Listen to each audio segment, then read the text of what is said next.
rentetan aksi demonstrasi, respon penanganan situasi disampaikan Presiden bersama pimpinan partai politik.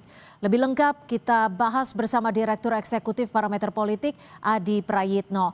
Mas Adi, bagaimana Anda membaca sikap dan juga hasil dari pertemuan antara Presiden Prabowo kemarin dengan sejumlah pimpinan partai politik? Mas Adi. Ya, saya kira ada dua hal. Pertama, tentu sepertinya presiden, pemerintah itu butuh berdiskusi dengan pimpinan-pimpinan partai politik yang lolos ke parlemen untuk mencari solusi dan feedback. Kira-kira apa langkah terbaik untuk menghadapi situasi yang berkembang belakangan ini yang saya kira gejolaknya cukup luar biasa. Kalau kita mau jujur, sebenarnya salah satu trigger dari gejolak ini semua kan tidak terlepas dari kader-kader partai politik, khususnya yang ada di DPR. Jadi tidak mengherankan kalau kemudian kita menyaksikan secara terbuka ada sejumlah anggota DPR yang dinilai menjadi biang kegaduhan, menjadi biang kontroversi, itu kan dinonaktifkan oleh partai politik. Misalnya PAN itu menonaktifkan Eko Patrio dan Uya Kuya, Nasdem juga menonaktifkan Syahroni dan Napa Urbah, termasuk juga misalnya Adik Kadir, juga dinonaktifkan oleh Golkar. Ini tentu perlu dikomunikasikan secara signifikan. Kalau kita mau jujur sebenarnya, ini kan sebagai upaya untuk memadamkan api yang selama ini menjadi titik trigger bagaimana resistensi dan protes itu bermunculan.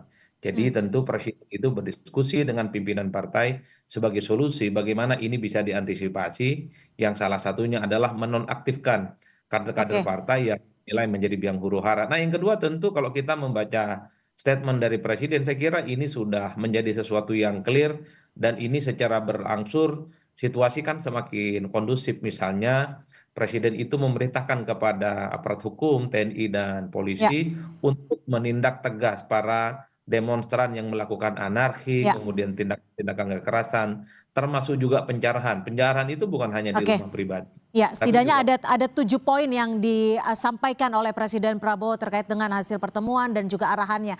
Tapi Mas Adi, yang menarik adalah salah satunya kehadiran Ketua Umum Partai Politik Bu Mega seperti itu. Bagaimana Anda membaca Ketua Umum PDIP Megawati Soekarno Putri turut hadir di situ, bahkan juga berdiri tepat di samping Presiden? ya, saya kira memang secara prinsip Prabowo Subianto ingin menegaskan kepada publik bahwa semua elit-elit kunci, termasuk ketua umum partai yang saat ini tidak berada di barisan pemerintah, Mhm. itu siap bekerja sama gotong royong untuk menyelesaikan persoalan-persoalan kebangsaan.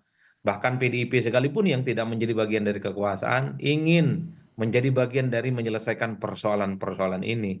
Yang kedua, bagi saya secara prinsip Prabowo Subianto ingin kasih pesan bahwa PDIP yang saat ini berada di luar kekuasaan menjadi oposisi siap bekerja sama di tengah situasi kritis, di tengah situasi-situasi yang sedang bergejolak.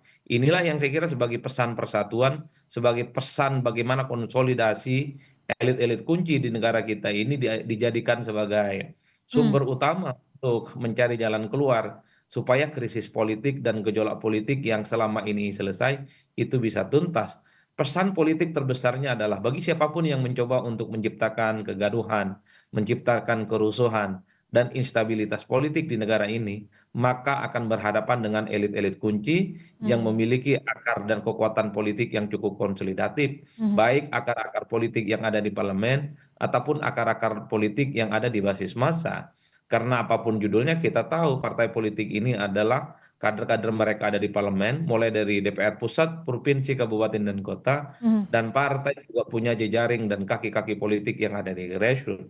Jadi pesan konsolidasi dan kerjasama politik inilah ingin diberikan kepada pihak-pihak yang selama ini ingin membuat kegaduhan, ingin membuat huru-hara, Oke. membuat instabilitas yang tidak terkendali. Baik, terima kasih Mas Adi Prayitno, Direktur Eksekutif Parameter Politik sudah berbagi perspektif di Kompas Petang sore ini. Terima kasih. Terima kasih, Intia. Saudara, informasi lainnya di Kompas Petang masih akan kami sajikan selepas jeda. Di antaranya Ketua Badan Anggaran DPR Said Abdullah menyebut anggota DPR yang dinonaktifkan masih menerima gaji.